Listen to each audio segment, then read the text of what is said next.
Island of the Blue Dolphins, Chapter 12.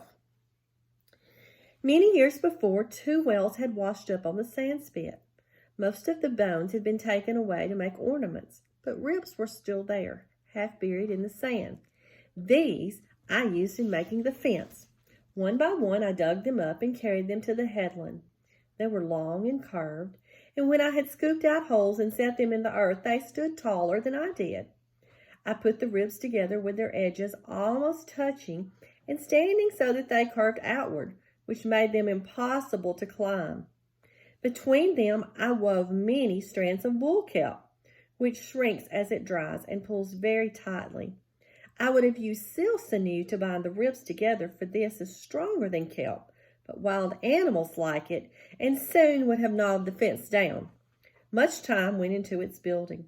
It would have taken me longer, except that the rock made one end of the fence and part of a side. For a place to go in and out, I dug a hole under the fence, just wide and deep enough to crawl through.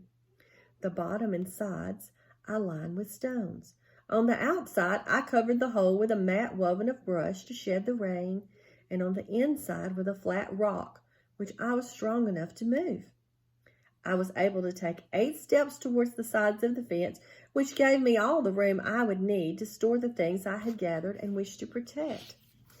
I built the fence first because it was too cold to sleep on the rock, and I did not like to sleep in the shelter I had made until I was safe from the wild dogs. The house took longer to build than the fence because it rained many days and because the wood which I needed was scarce. There was a legend among our people that the island had once been covered with tall trees. This was a long time ago, at the beginning of the world, when Tumiyawit and Mukat ruled. These 2 gods quarreled about many things. Tumiyawit wished people to die. Mukat did not. Tumiyawit angrily went down to another world under this world, taking his belongings with him, so people died because he did. In that time there were tall trees, but now there were only a few in the ravines, and these were small and crooked. It was very hard to find one that would make a good pole. I searched many days, going out early in the morning and coming back at night before I found enough for the house.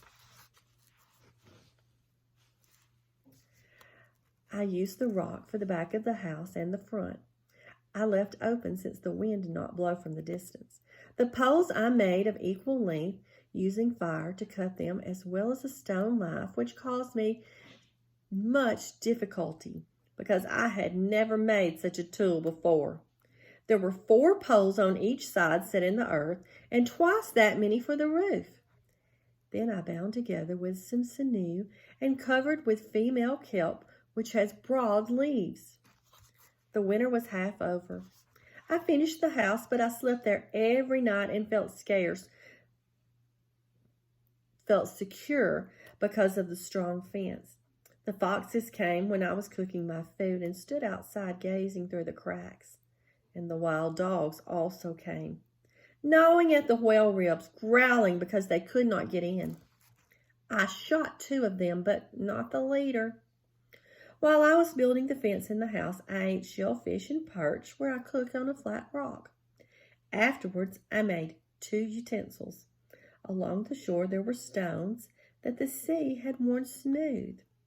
Most of them were round, but I found 2 with hollow places in the center, which I deepened and broadened by rubbing them with sand.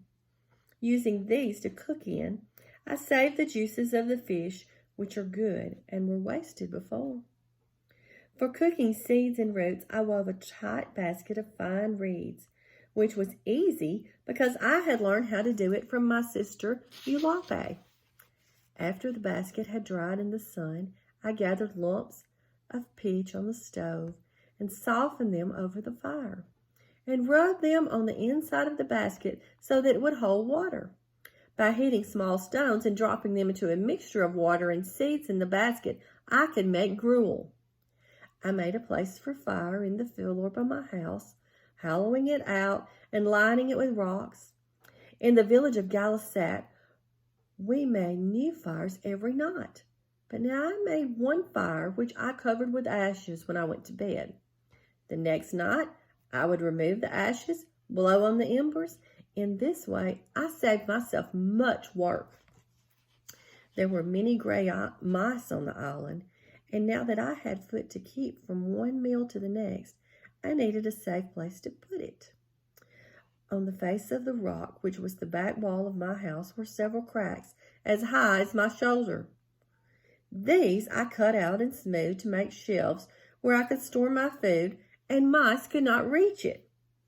By the time winter was over and grass began to show green on the hills, my house was comfortable. I was sheltered from the wind and rain and prowling animals. I could cook anything I wished to eat, and everything I wanted was there at hand.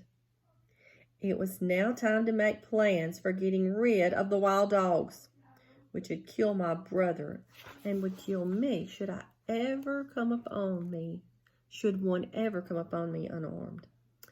I needed another and heavier spear, also a large bow and a sharper arrow.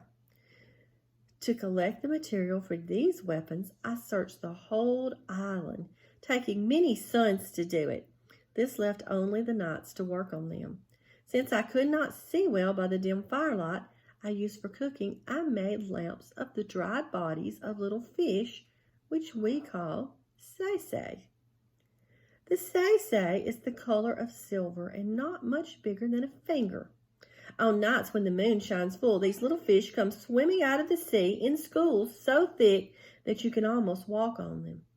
They come with the waves and twist and turn on the sand as if they were dancing.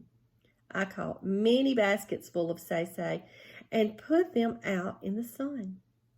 Hung up by their tails from the poles of the roof, they made much odor, but burned with a very clear light. I made the bow and arrows first and was pleased when I tried them that I could shoot farther and much straighter than I ever had before. The spear I left to the last. I wondered as I smoothed and shaped the long handle and fitted a stone collar around the end, both to give the spear weight and to hold the spear point, if I could make this point the way the men of our tribe did, from the tooth of a sea elephant. Many nights I thought about it, wondering how I could possibly kill one of these giant beasts. I could not use a net of kelp because that needed the strength of several men. Nor could I remember that a bull elephant had ever been killed with an arrow or a spear. Only after they had been caught in a net were they killed, and then with a club. We killed many cows for their oil using spears, but the teeth were not large.